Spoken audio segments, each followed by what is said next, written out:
a senior.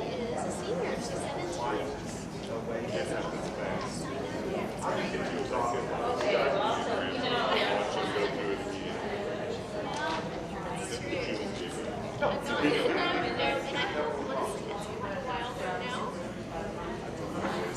If we could go ahead and get started, speakers, come to the table.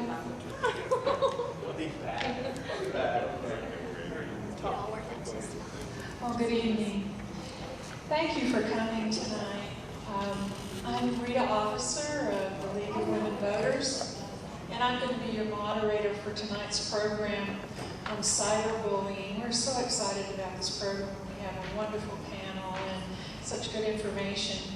I want to tell you a little bit first about the League of Women Voters. The League is a nonpartisan, grassroots, multi-issue organization. Our membership is open to any citizen, male or female, of voting age. The primary purpose of the League is to promote political responsibility through an informed and active participation of citizens in government. The League, however, also works on a national, state, or local level to increase understanding of major issues through education, and that's this program tonight. I'd like to tell you a little bit about how, you think the League of Women Voters and cyberbullying, how did that start? I'd like to tell you about that. The program was inspired by one of our board members who became concerned as she heard news stories and on the national level and the state level of the harmful and even tragic consequences of bullying in our schools. Further discussion among League members led to a meeting with the faculty here, with the whole middle school faculty.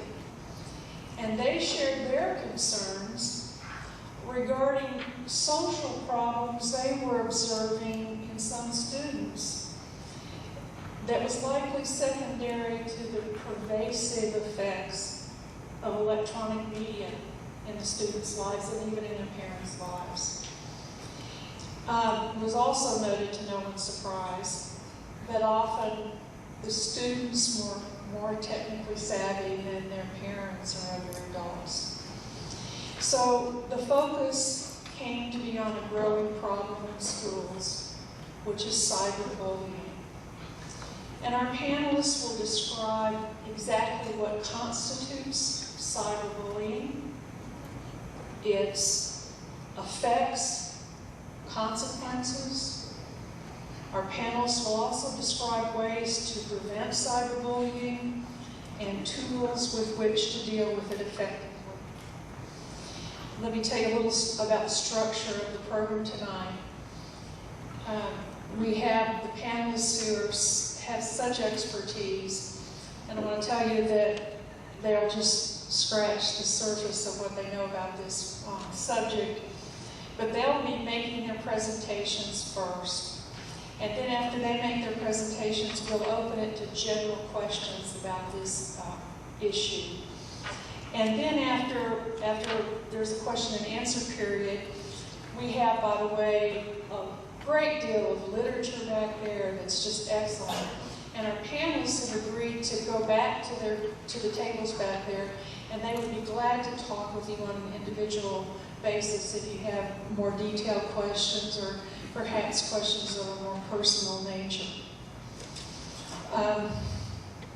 We especially have some material from the Center for Exploited and Missing Children that has detailed information about cyberbullying and even some of the terms like flaming, various things I've never heard of that might be helpful. The principal, Mr. Mason, tells me that the men's restrooms is this way. Yes. The women's is this way, and the water fountain is this way. Okay, I'm really anxious to get started. And our first speaker is Dr. Erica Boffman. And Dr. Boffman is the Director of School-Based Services at Ozark Guidance. Dr. Boffman recently presented in a statewide institute on cyberbullying. She's a licensed professional counselor, and she'll give an overview of the topic, defining cyberbullying versus traditional bullying, and discussing the implication for mental health. Thank you so much. I'm going to try to keep it to 15 minutes. Last time I spoke about this, it was for 6 hours. So yes, we're scratching the surface, so a little different. 2 names, or let me start with one name that is a very important name, which really triggered cyberbullying for most people. Megan Meyer. Has anybody heard that name? And actually, I just, talking about technology, had to look up the date of when all this happened and check that on my smartphone just right before. But ironically, tomorrow is the anniversary date of her death, and that was in 2006. She was a 13-year-old who lived in Missouri. This was the issue where she had developed a relationship with a boy on MySpace, and it turned out that that boy was actually a profile developed by a peer and her mother, the peer's mother. They started a relationship with Megan to kind of see what she would be saying about the other girl. It developed into a relationship, and then when they decided, well, we should pull that relationship back, they said some very mean and hurtful things. Megan ended up going to her room and committing suicide that night. And that really gained a lot of national attention, and that's when we really started hearing a lot more about it. Last year in January, you guys may remember that there were 4 teens arrested in Fayetteville related to cyberbullying. One was a 12-year-old boy who was found responsible for a Twitter page that was called Facebook, which contained violent and sexually explicit updates that were targeting Fayetteville high school students. And then 3 teenage girls were also arrested connected to a burn book on a Twitter page. So it's definitely hit home around here as well. I'm going to give you a few statistics about bullying first. And these change constantly, and with cyberbullying being so new, I mean, these are just a few years old, so I'm sure they're even more now, but 56% of students have personally felt some sort of bullying at school. Bullying peaks typically in middle school. That's what we know, between 4th and 8th grade being the highest. What tends to happen is that in elementary school, a lot of kids are targeted for bullying, and then as you get older, some kids learn the skills to not be bullied or to react in a different way, and so your pool of targets gets smaller and smaller. So when you reach high school, if you're still being bullied, you're being bullied by a lot more people because there's fewer targets at that point. Approximately 40% of teens report that cyberbullying is not as bad as traditional bullying, and they report that it's because they think it's done in fun. 40% also report that they did not tell anyone if they were the victim of cyberbullying.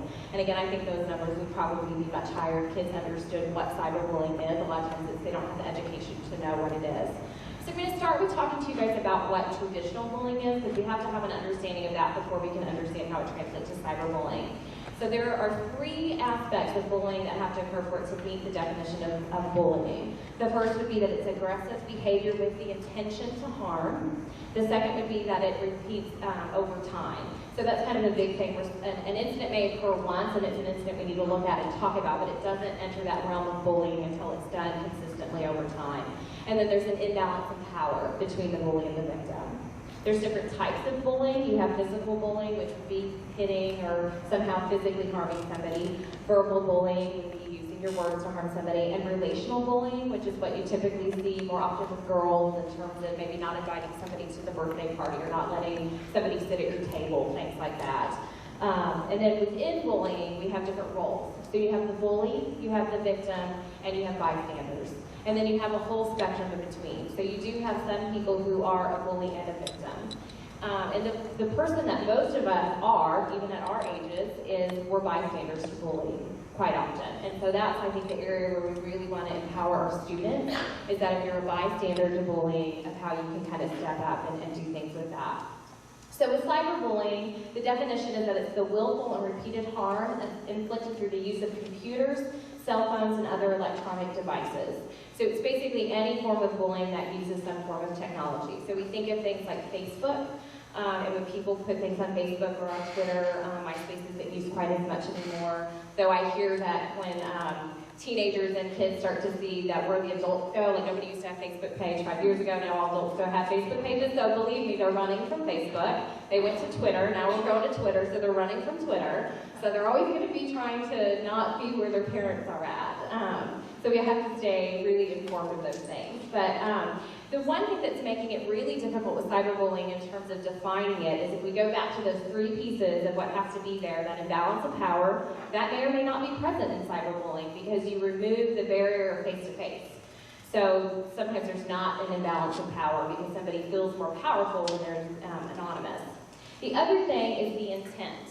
A lot of times there may not be that intent, and again, part of that is that education piece of do children, adolescents, and even adults understand what they're saying and doing and how it's harmful, so there may not be the intent. So there's still some need to define better what actually takes cyberbullying and makes it bullying in all sorts of aspects.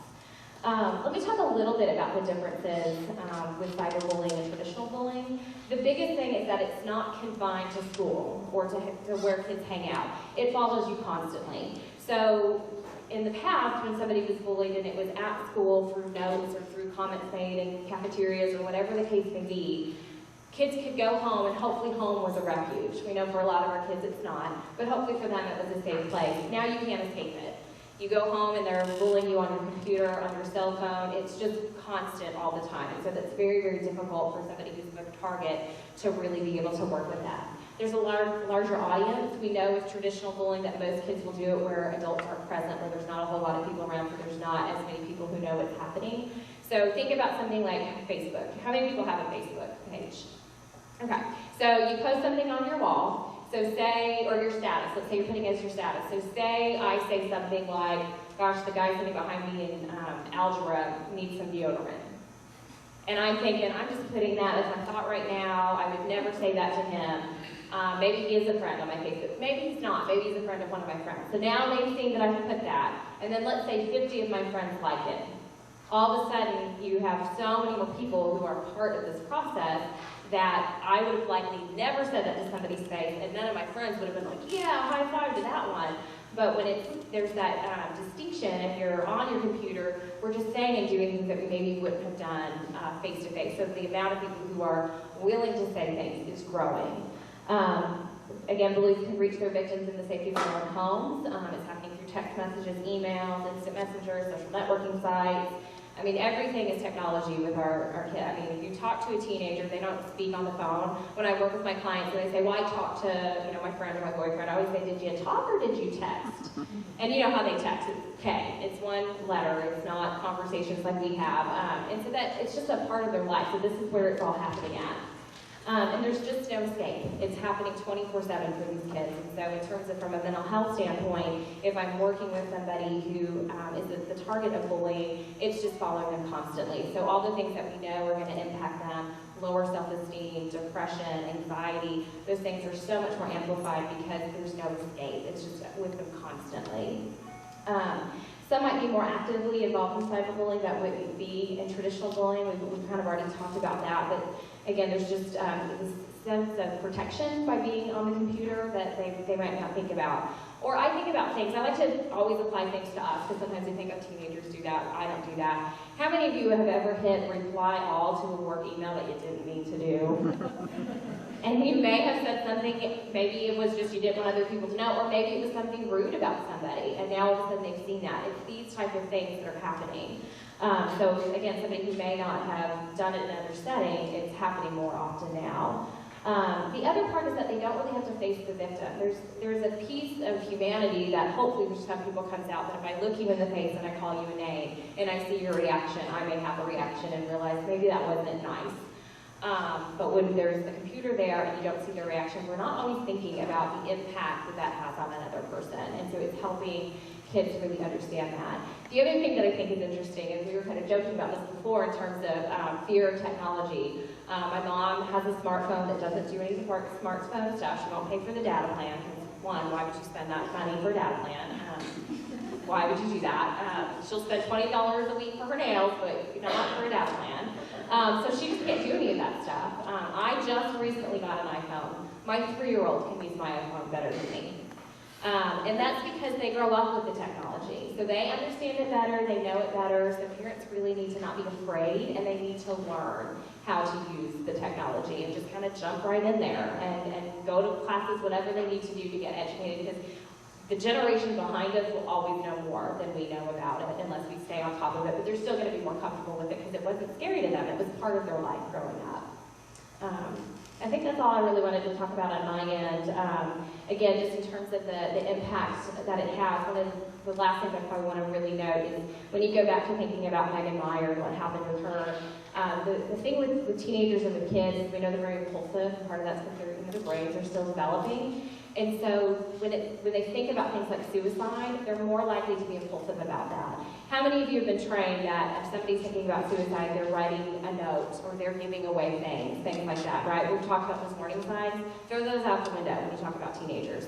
What happens with a teenager is you bully me, I go home and I kill myself. My boyfriend breaks up with me, it's tragic, I go home because I'm impulsive. That's part of where they're at. And so we have to take these things really, really seriously when they happen because the impact can be so great because the next day it's not a big deal. We know that, but right in this moment it is. And so we tend to see this happen like with Megan where her mom said, get off the computer, you're getting upset. She went up to her room and she killed herself. There's other factors there, we know that, but a lot of teenagers who commit suicide or attempt suicide have not had issues with depression beforehand. It's just that impulsivity of, it seems really big right now and I don't know what to do and I just act and I react. And so we have to really be looking at that really seriously. Thank you. Yeah, I worked in a large bureaucracy and my colleague and I had a rule that if we got mad about something and we wrote an email that we would wait 24 hours and let the other person read it before we sent it. Because there really is this disinhibition when you're on a computer that you don't think about and it's right there in this instant. And we're adults, supposedly. Our next speaker is Detective David Williams from the Special Investigations Unit of the Fayetteville Police Department. He will discuss what he describes as the dark side of cyberbullying. When cyberbullying develops a potential for violence. He will also discuss possible actions which can be taken when cyberbullying reaches that critical level. That's what I said I'd talk about? Guess I'll do it. I work in the Special Investigations Unit here in Fayetteville Police. What we do is a violent crime unit. We deal with any violent crime, really. I was talking to Grace down at the end of the table earlier, and she said, do you also do sexual assault crimes? Well, yeah, sexual assault is violent, so we certainly do that. The other stuff we do, and I don't do all of this, we have different specialists within the division, but we also do the child pornography, we do the Dateline NBC stuff, where the guys travel to meet the 12-year-old, which just happens to be me on the other end. And by virtue of having that advanced technology that we use to combat the technological demons, we also get a lot of the cyberbullying, cyber crimes, even involving the children.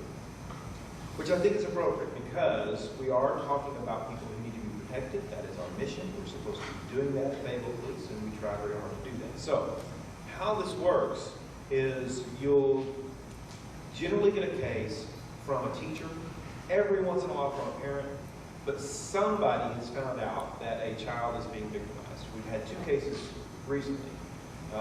Both of them were just vicious attacks on 2 girls. One was middle school, one was junior high. In the first case, it was a child that it turned out to be girls she considered to be friends, but it was anonymous, and she was getting Facebook, not Twitter, but Facebook and text messages from anonymous sources. And they were saying things like, I've been watching you, you're so pretty, I saw you in class today, I smelled your hair, I'll be at your house tonight, about 10:30, you're gonna go with me. And she was terrified. She didn't tell her parents. She had no idea what was going on. And that seems counterintuitive to me, but I have raised 2 boys, and they didn't tell us things all the time, and I get that to a certain degree. So when our parents did find out, they were obviously alarmed, frightened. Who is this man? It was presented as a man, presented as an adult man. And so, we queried the school, who could have been at her school that day, who was in the lunchroom with her, who, you have surveillance video, what can we do to solve this crime? And really, the simple answer was we had to use the power of the subpoena to figure out where these things were coming from. It turned out to be some of her 13, 14-year-old friends who were just being cruel. They were at a slumber party. She wasn't invited to the slumber party, and they started making up this stuff. Just bizarre, mean girl stuff. The other one that happened recently was at least as sinister. And it went to how she felt about herself and how her peers felt about her. Because the messages that occurred to her came from anonymous sources again. And they came from made-up personas on the internet. Basically, if she was a member of a club or she had an interest, they would join that club as an anonymous person and start posting things, generally in the area of she's a prostitute, using far more curt and caustic language than that. So all her friends started looking at her like, oh, are you a prostitute? You know, because they were saying things that were well written and almost reasoned. Because I know that you were doing this, this, and this on this night, and that you took money for it. And we're talking about 12, 13, 14-year-olds, so they're going to start buying into this very negative marketing. And so the result was that she was depressed, anxious, her parents were angry and upset, and who is this person? And our people know what's going on, find out, and we did. And again, it was through this power of subpoena that you have to track this stuff back. You have to find this internet service provider source, and they will tell you who the registered user is, and usually it's 2 or 3 subpoenas in. Each one takes a couple of weeks. So, you know, we were about 6 weeks into this thing before we actually were able to solve the case. But it was very relieving to them, and they were, you know, just gratified that we were able to handle it. All the girls went into the Family and Youth Services program. They will be talking. They have talked to Senator Zimmerman, and they know exactly how she feels about this. So that ability to make a fake person is two-edged because that adds even another layer of anonymity to this whole thing. So who are we talking to? Who are we talking about? Now, we in the Fayetteville Police Department, I'll let you know a secret. We have had our own fake Facebook for about 4 or 5 years now. And she is really good at her job. She solves cases. She is mid-20s. She's attractive. She likes to drink a little bit down on Dixon Street. She is awfully flirtatious. And these guys will confess almost anything to her. It is amazing how talkative these young men will be to Ashley. Now, Ashley is not a real person, obviously. We made her up because we had a burglary at a bank. It wasn't a robbery, it was a burglary. They broke in and in the middle of the night. And through just some good police work, we were able to kind of figure out who they were, who these guys were. We thought we knew who they were, but we didn't have our case made yet. And I'd been hearing about this thing called Facebook. Now, this is about 5 years ago now, okay? So it was new to me. And I thought, what if these guys had one of those Facebook pages? And sure enough, one of them did. And we had an intern from the criminal justice program from the university, and he came in, and I said, do you know this thing called Facebook? And he said, oh, yes, sir. Can you make me one of those? And I knew her to be kind of pretty and flirtatious, and she likes her drink down on Dixon Street. And make me one of those and get her some friends. He said, okay. He was so happy he'd given me this opportunity to do what to do, you know. So he made us this fake page, and he got all her friends to be her friends, and she had like 150 friends within a day or two, you know. She's a very popular girl, all of a sudden.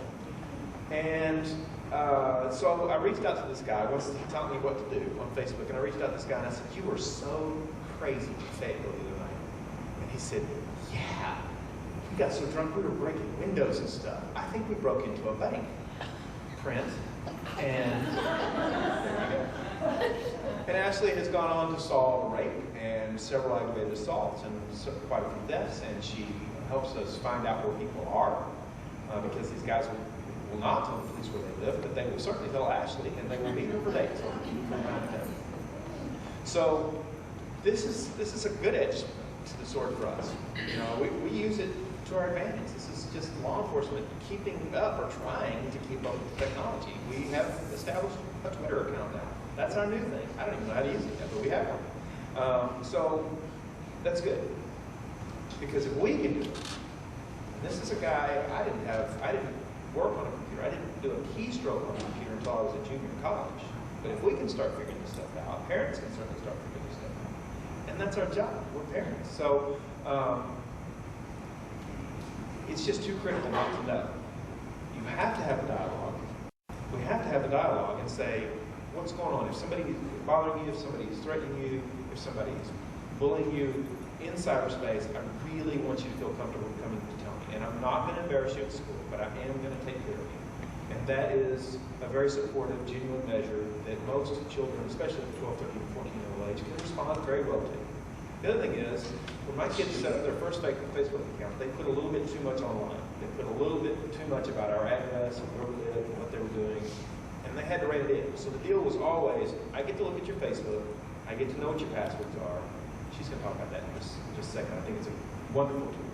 And that's why I allow you to be on Facebook, because the alternative to that is to not know.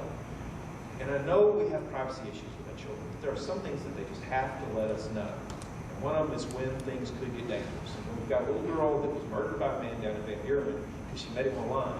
And we've got a little girl who killed herself because people were torturing her. That's when parents have to step in. We get to. That's where we get to invade your privacy. When you're going to do something that could be dangerous, I'm going to be in on it the whole way. That's the deal. If you want that computer, you want that Facebook, we're going to talk about it. These are the rules that we're going to establish. I think it's fair. I think it's right. I think it's good parenting. And then the other side of the coin is every opportunity we have to talk to children from middle school and up about honor and ethics and being courageous, we do it. We take that opportunity and we run with it. Because that's the next generation. Unto the third generation. We short-circuit this stuff like domestic violence and child abuse in the home, and predators that are preying on children that are unaware. And by the third generation, these children's future doesn't have to be dictated by their violent past. They are not growing up in a domestic violence lifestyle. They're not growing up where child abuse is allowed to perpetrate and go on and on. And they're not growing up in a household where everyone is so about being cool and oblivious, and I can't learn that, it's too complicated for me, that they're exposed to danger. That's not okay. We step up. As police department steps up, as parents step up, y'all, by virtue of being here, stepped up. You get credit for that. And so I'm proud of you, I'm proud of us. I think we can do this. It's just a matter of learning the rules. They're ever changing. But we're smart. We can keep up. We can do a good job of that. Okay? All right.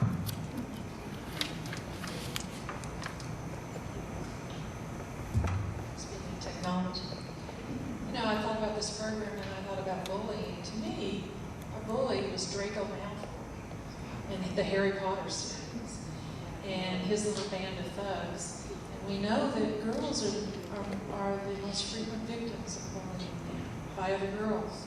It's a very interesting change. Ms. Kelly Zaga is our next speaker. And Kelly is the Director of Public Affairs for the Central Region for Cox Communication. And Cox Communication, and I had known this before, has been very involved with child safety. And they have a long history of coordination with the National Center for Missing and Exploited Children. And Ms. Zaga will be discussing the software that's available through Cox Communication only. And she wants me to tell you all that she knows that software. She's an expert on that. She's not an expert on other kinds of software. But I know that she has great information that can be helpful for parents regarding literature. She has a lot of things back there on the table and a lot of good information about safety through the internet. Thank you very much. I want to reiterate what David said. Thank you for being here, because this is the first and probably biggest step toward making sure that this problem gets knocked down to a reasonable size. And there are so many things that we can do to help put in place preventative measures that anybody can grasp and understand. And the other thing that I'm happy to see is we've got a lot of generations here. I mean, there's some young people here, obviously some moms and dads, and I see some folks that are probably in the grandmother or grandfather category. And that's great, because We have children that are exposed to media no matter where they are. You know, children visiting grandma and grandpa may still be on the computer at grandma and grandpa's house, and so they don't get a buy on this either. They need to be informed just like parents do and teachers do and policemen do and everyone else. So thank you for making the effort to hear about this topic, and then I hope to share a few tools with you that hopefully once we talk about it a little bit will seem a little less intimidating. First, I should probably explain a little bit why Cox is involved with this, and it's probably pretty obvious to you. As an internet service provider, we feel like this just isn't an issue that we can ignore. You know, some folks would probably look at us and say, well, this is kind of the dark side of the internet, and so why would you talk about something to do with your product that maybe seems negative? And our theory on this is that, you know, the internet's kind of like the ocean. The ocean can be really scary, and it can be terrifying and deadly if you use the ocean wrong. Internet's the same way. It's an incredible thing. It's beautiful and magical, and it can take you anywhere that you want to go, but if you're not using it properly and not respectful of it, it can be very dangerous. And so we feel like it is our obligation to make sure that this conversation is very, very public. And so, as such, we believe that we have an obligation to make sure that parents do have the tools that they need to help to monitor the safe use of the internet in their homes. Now, as a company, we don't make a decision for how you utilize the products in your home. We provide them, and we feel like every household is different. That's true whether that is television content, you know, what's appropriate in the home for the age level and maturity in your home, and we feel the same way about the internet. It's up to you to decide what's appropriate in your household. That is not our judgment call. However, we do believe that you need the tools to make sure that you can make that judgment safely in your household. So before I talk a little bit about the tools, I have a couple of resources I want to make sure you know that I've got back on the back table. A couple of these really sort of point to some of the conversation we've already had, and one of them is just the definition of cyberbullying. I think we've got a pretty good handle on that, but I think sometimes you don't really think about what a cyberbully is until you start seeing specific examples of behavior and really tie that to an emotion and what that makes a person feel. And so I've got a little checklist here that if you know somebody, and there are some adults that I think could fill this out and feel kind of bad about maybe how their answers come across, but definitely if you have kids in your life, just go through this list with them and have them rate their online behavior, because I think as you start looking at some of these things and you think about the cumulative effect of your actions, you start realizing, I'm not the nicest person online. Maybe there's something more I can do about my behavior and make sure that it's more appropriate. So be sure to take a look at one of those. Another thing that we have, and we really advocate this through Cox, as kind of a conversation driver. That's another thing we've talked about, is it's all about having the conversation. You know, you don't just slap a computer down in a room and say, these are the rules, go about your business. This has to be an ongoing conversation.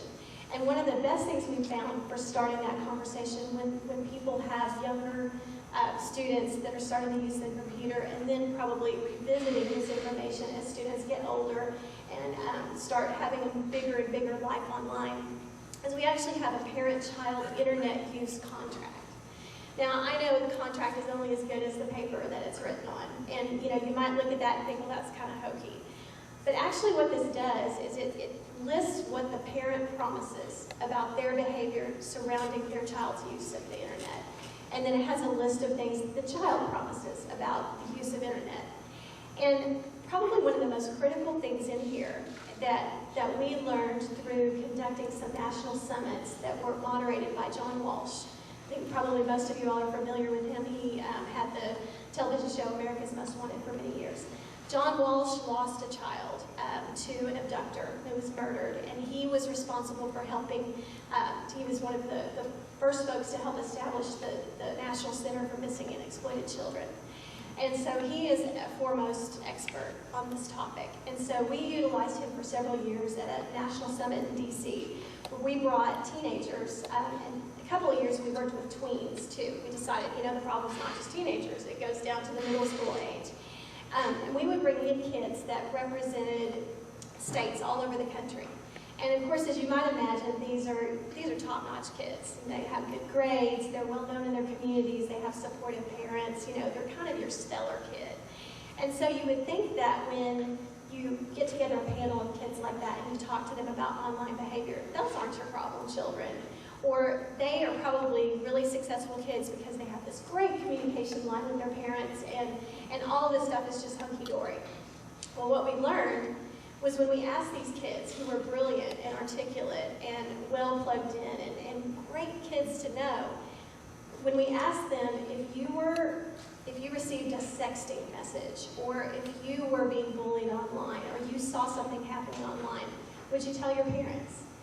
And we were so shocked to go around the room with this panel of students and have almost all of them say, no, I wouldn't tell my parents. And so John Walsh was obviously very disturbed by that because we're thinking, these are the kids that communicate. And he said, why? Why would you not tell your parents? And to a letter, they said, well, we wouldn't tell our parents because their parents would think that it was our fault that this happened. And they would take the internet away. Well, that's pretty important little revelation right there. Because the internet, as we all know, for this generation that's coming up, that's their life.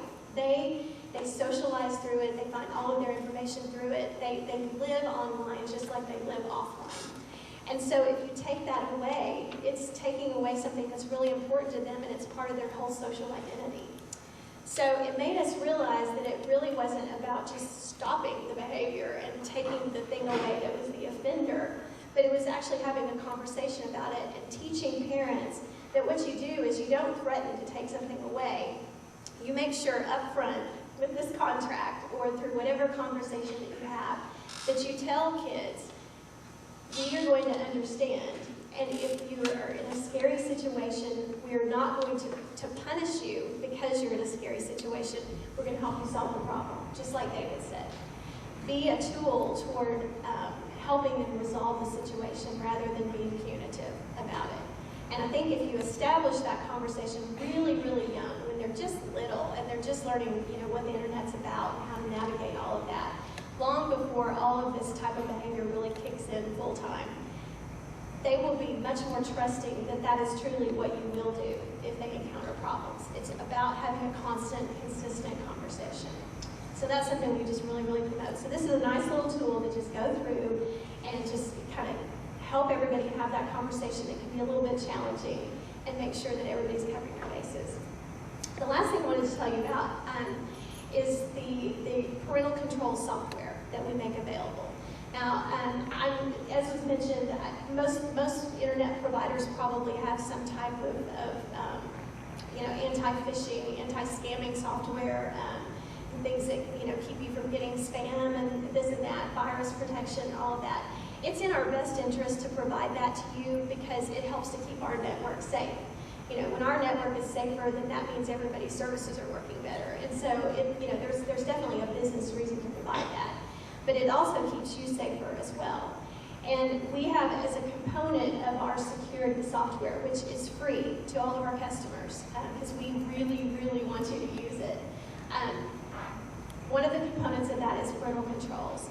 And I'm not going to go into a lot of in-depth description of it because it's a very robust software. It can do a lot of different things. But just suffice it to say that this software can allow parents to do some really simple things. Like, one of the biggest problems or the biggest time frame issues on when cyberbullying occurs is after school.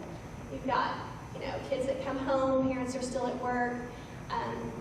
If you really are concerned about that, this software will allow you to actually set time limits on when students can access a computer. So if they're at home alone from 4 o'clock to 5:30 before a parent gets there, you can actually lock it down so they don't have internet access during that period of time.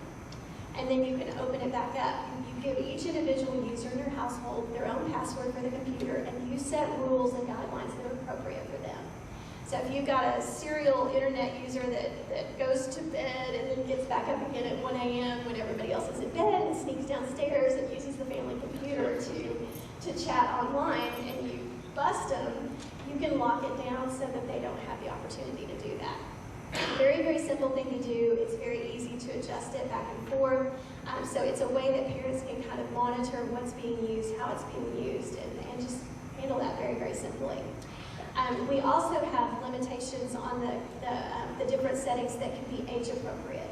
So if you have very small children, and like you said, you have a 3-year-old who can navigate that iPhone like nobody's business, well, they can do that with the computer as well, or the iPad, or the iTouch, or whatever it is that they're using. You can actually set up a password for that particular user that only gives them access to certain sites. We also have it set so that it blocks things down for things that are considered appropriate for under 5. And then from 5 to 8-year-olds, and then up and up and up. So as students get older and they have more maturity, more ability to handle the type of information that they would find on the internet, you're able to give them more freedom for how they can actually access information. So those are just a couple of examples of things that parents can do. What we want you to understand is that if you are interested in delving into this, and I hope that you are, because it's free, why wouldn't you do it? That we have technical support to help you with any of this. So if you get in there and you start trying to install this software on your computer and you think, I'm not sure what to do next, you just call. And I'm sure that that is true with any other service provider that is offering similar tools. Just use it. You're paying for that service, and you should have an obligation to your children that you make sure that tool is used for their benefit. So please come visit me back there. I do have a computer set up just to kind of show you where to find it. If you are a Cox customer, I can show you right where to go so that you can download it. And then if you have any further questions, I have lots of information with screenshots that show you what it looks like as you go through and you start trying to set everything up. So I'd love to share that with you. Thank you so much.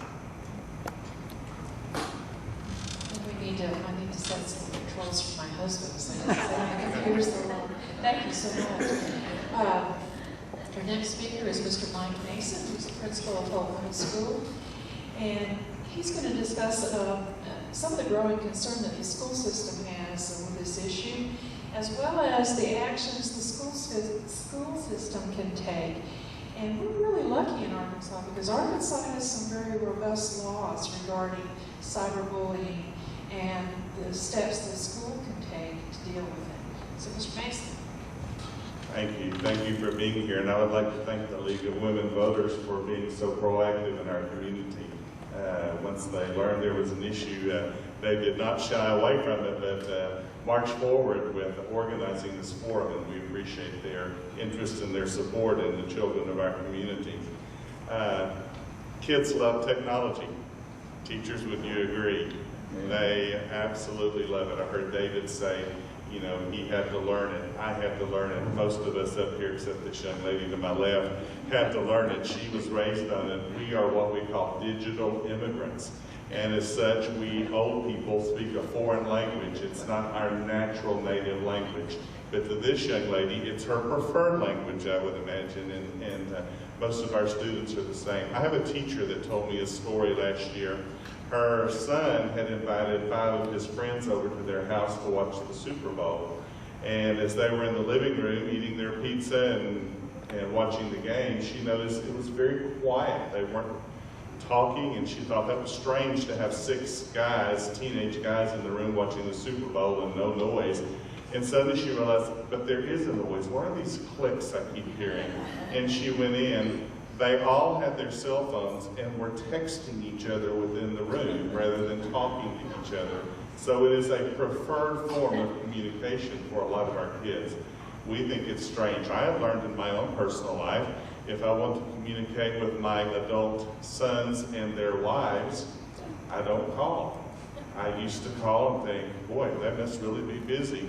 But then I learned if I text them, I get a response in about 30 seconds. They don't have time for a long conversation, but that is their preferred form of communication.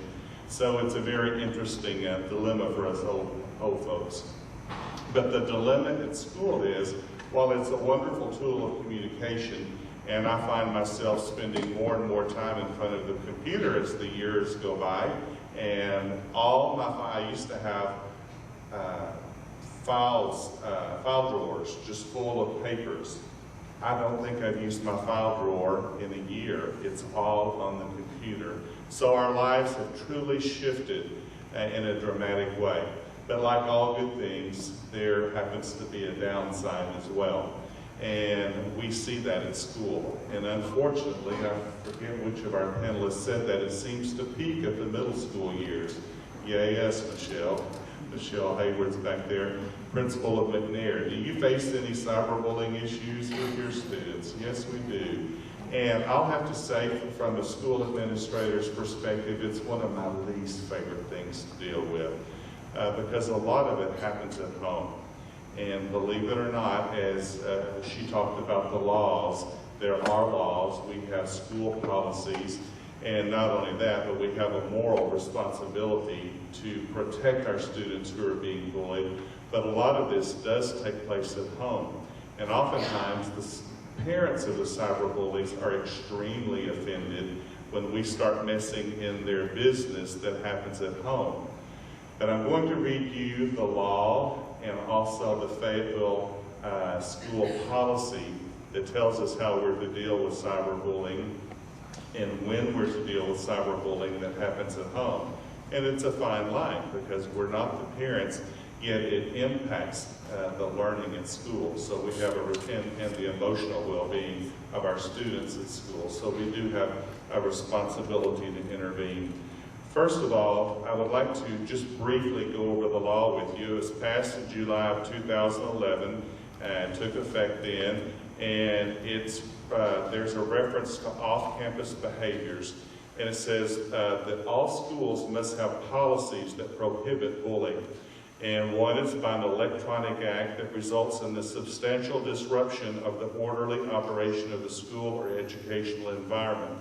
And I had a very heated discussion, mine wasn't heated, the parents was heated, recently because I had investigated some of his child's behaviors, and he said it happened off campus and it's none of your blank business.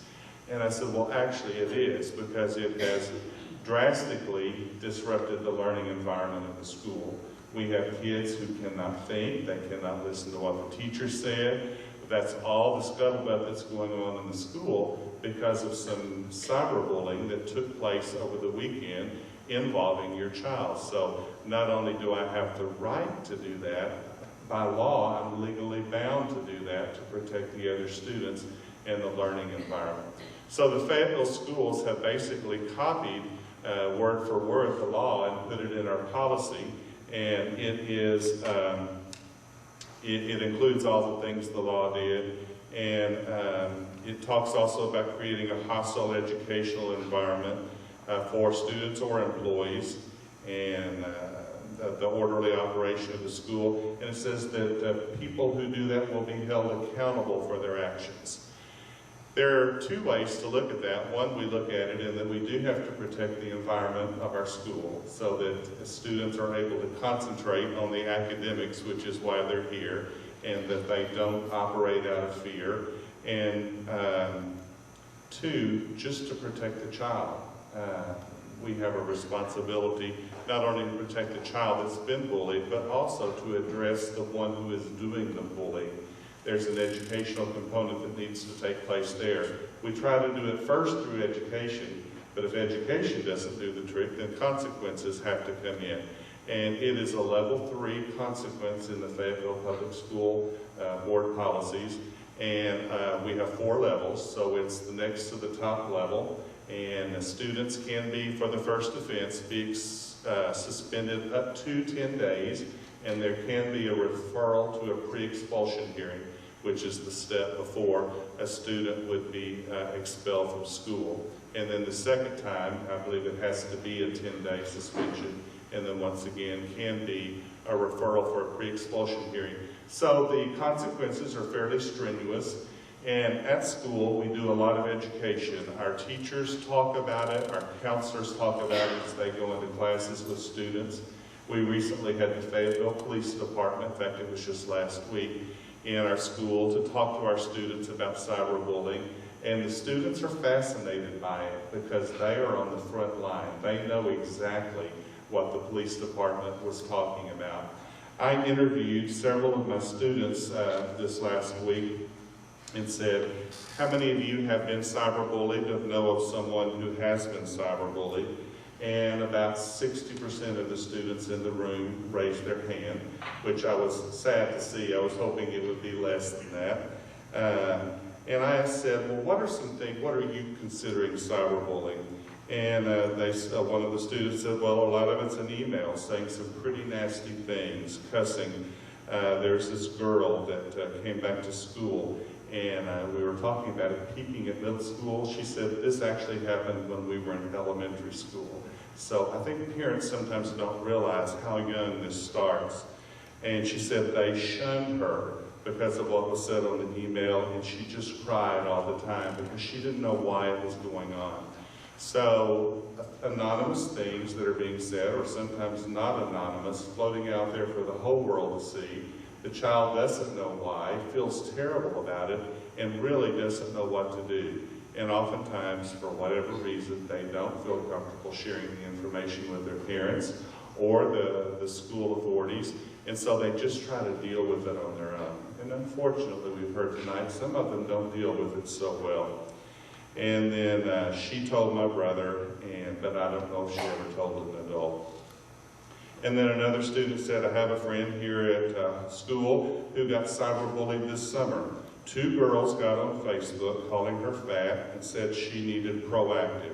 It was upsetting her to the point that she started crying, didn't want to talk to anyone. She didn't want to go to school anymore. She could not figure out why they were doing this and wondered what she had done.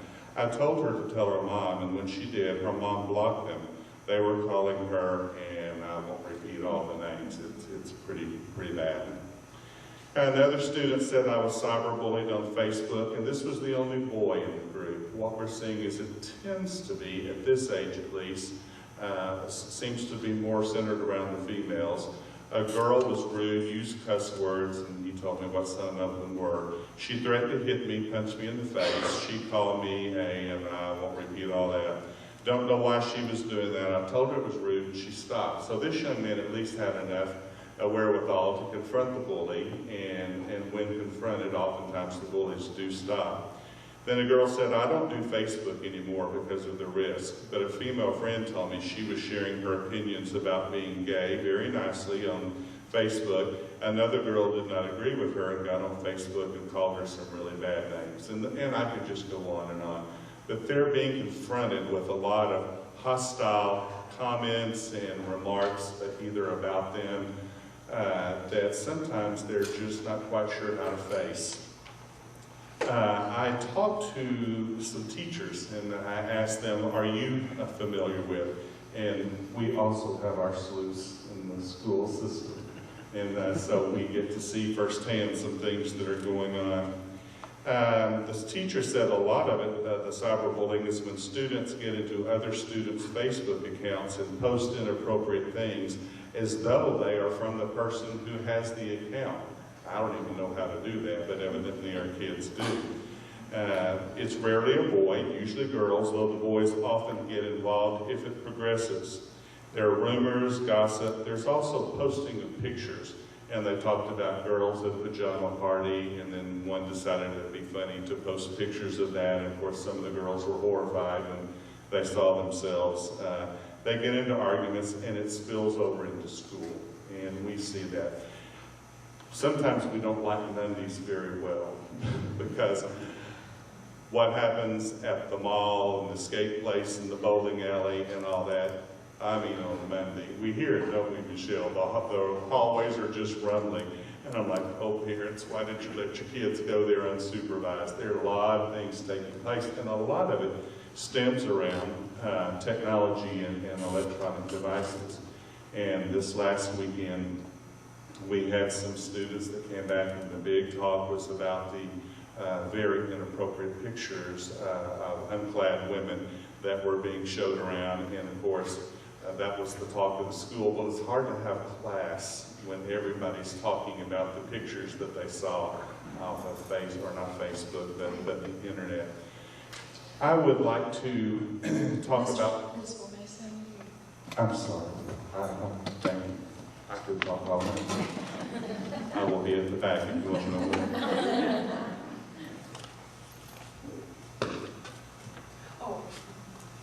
Oh.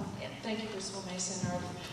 Our last speaker is Miss Grace Randolph of Fayetteville High School, and she is the principal of a new 2-year-old program called the VIP Club, or the Violence and Prevention Club. And Grace is going to continue with what Principal Mason has described, but except on a little more personal level, because she was a victim of cyberbullying.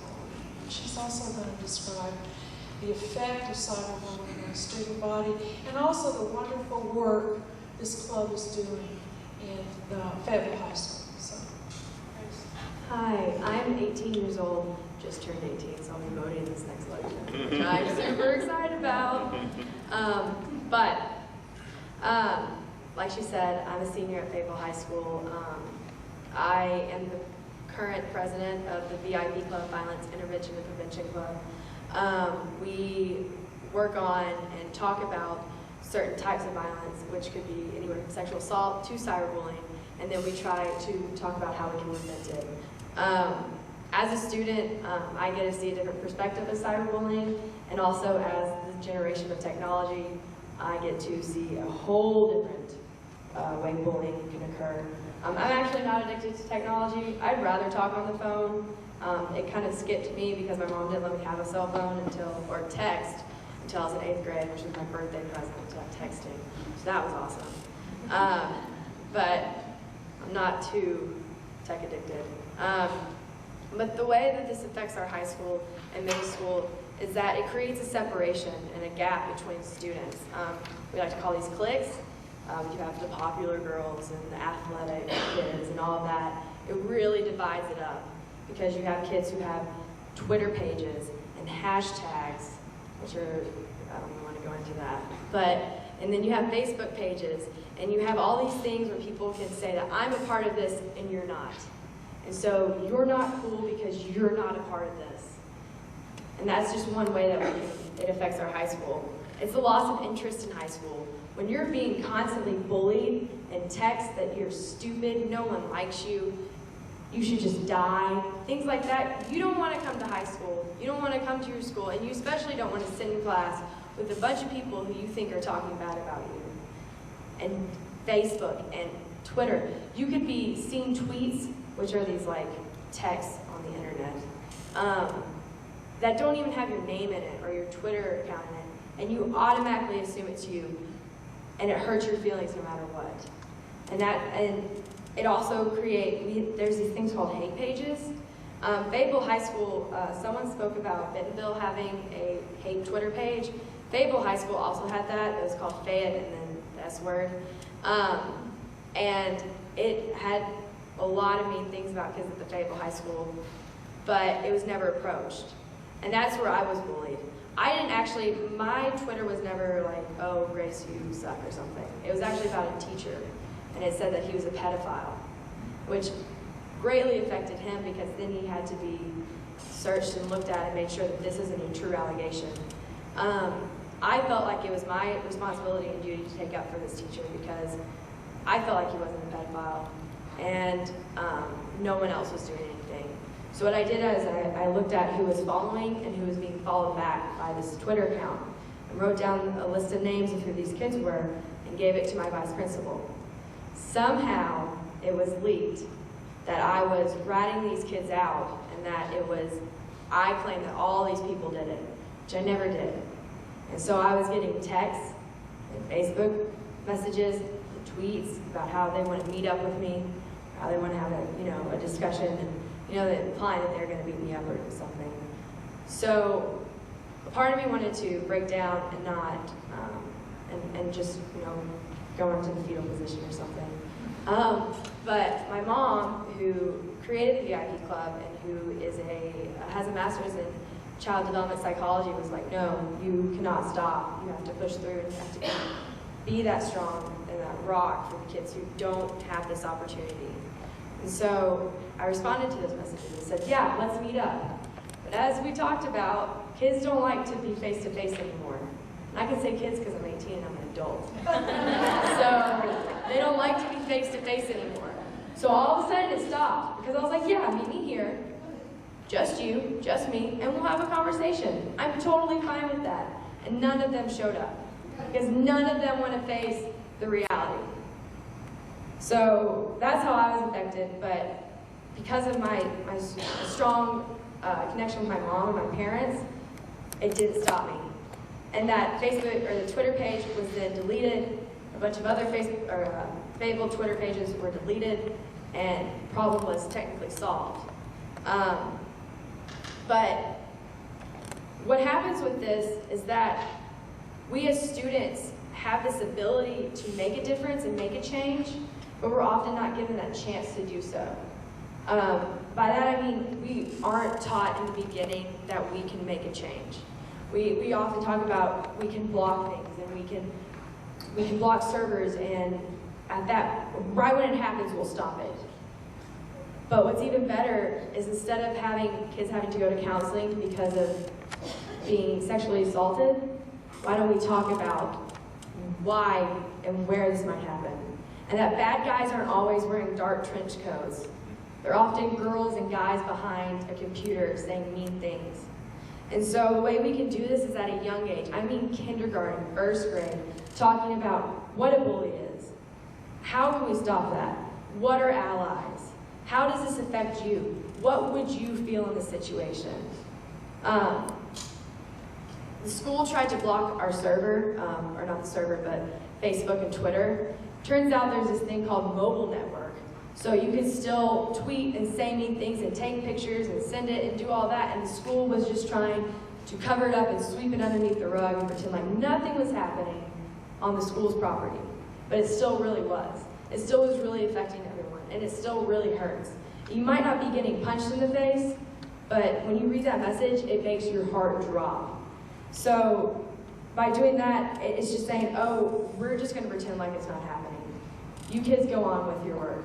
But it is happening, and it does really hurt. And it happens at such... But when it happens to them, it's like, oh, why is this happening? It's because we're allowing this to happen. And so students need to recognize, from my perspective, that not only are we our greatest enemy, but we're also our greatest help. And from teachers' perspectives, for me personally, having a teacher openly talk to us about it, personalize it, let us know that this happens and that this can happen, but I am a safe person you can come to. I will not embarrass you. I am your ally, not your friend, but your ally. And I will prevent and help you stop. And so, from a student's perspective, I feel like we have such great amount of people who want to help, and the ability is all here. But we just have to take that major step forward and make it the cool thing to do and be open about it. So.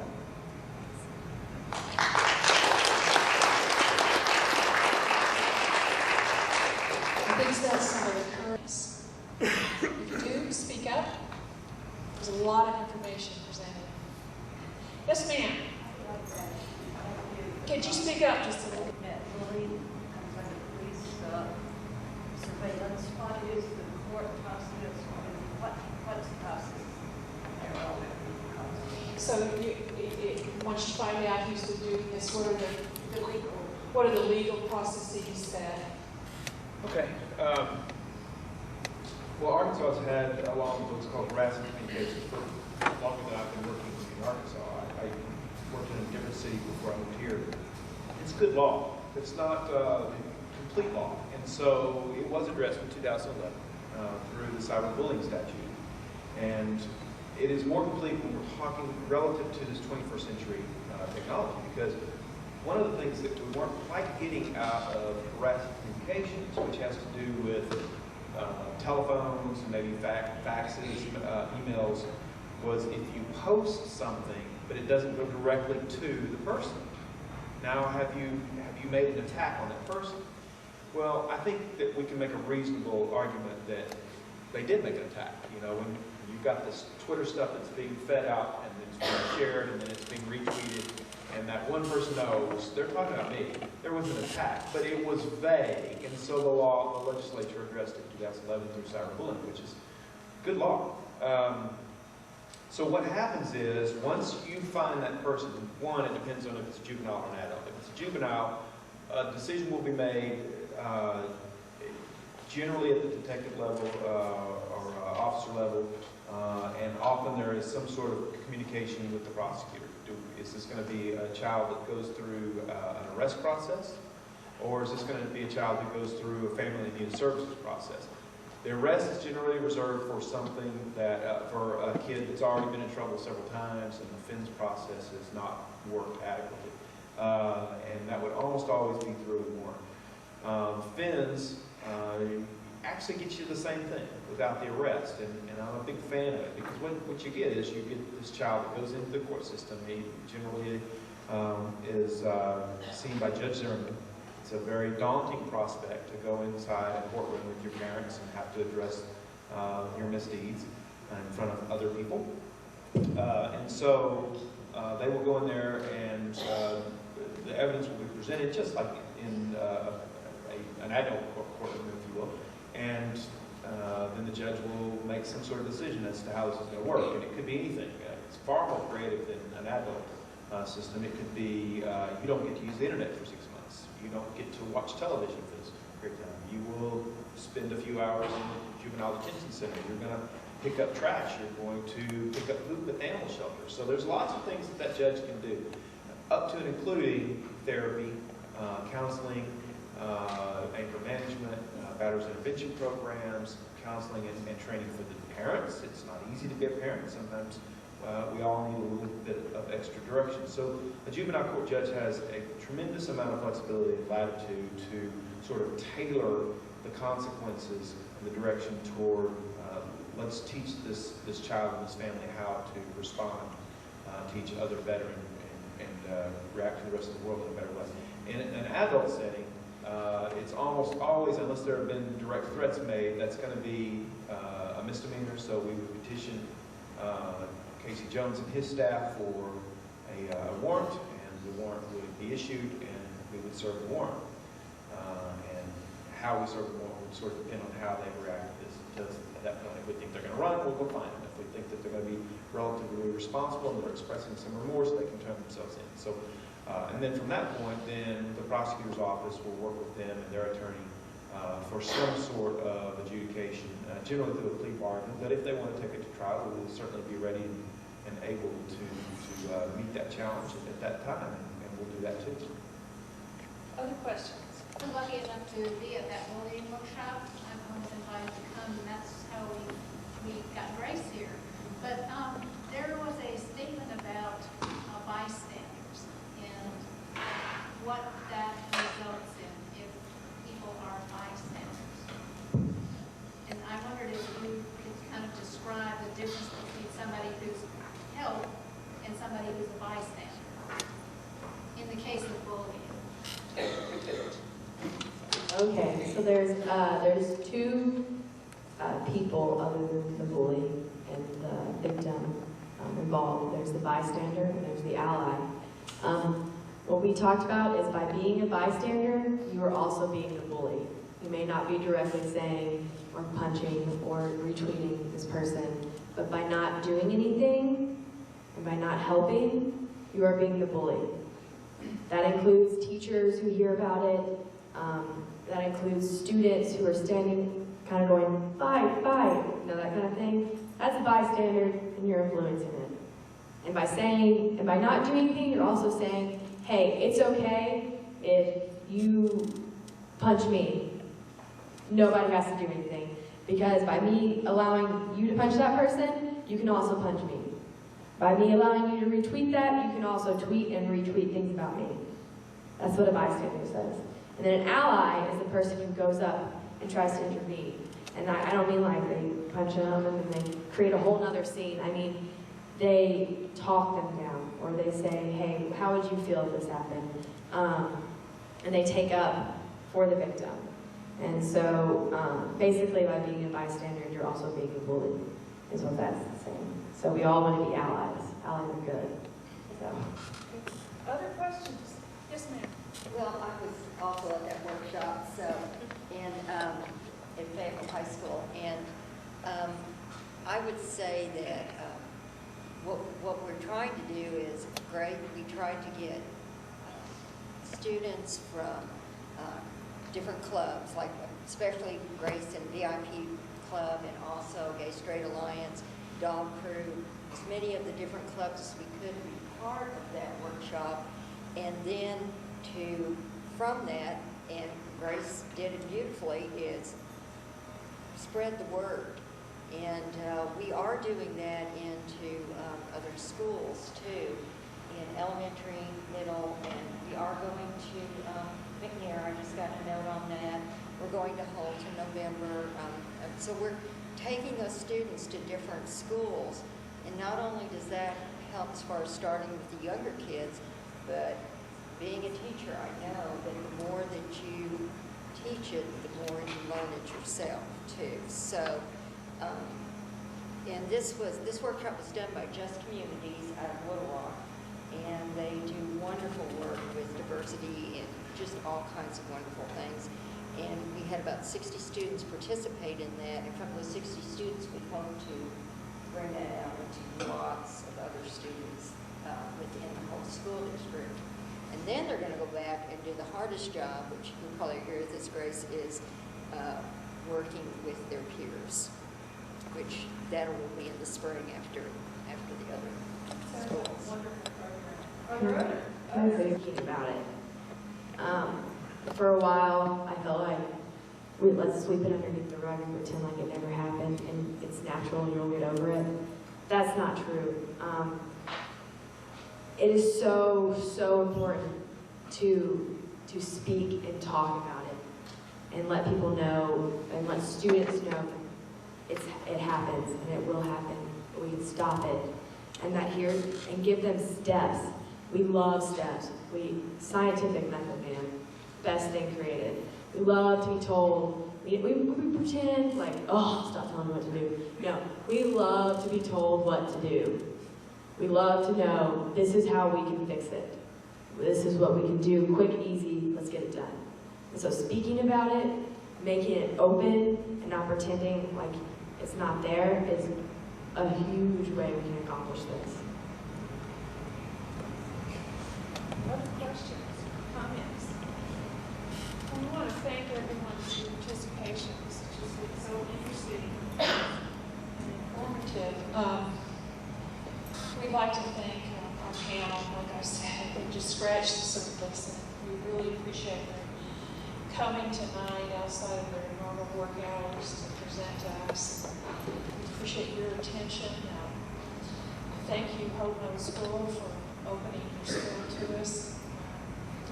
We'd like to thank KUAF for providing publicity and Mental Health in America.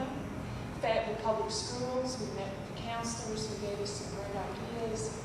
Literature, I don't know if there's anyone else we should thank, but we really appreciate it. We've learned a tremendous amount.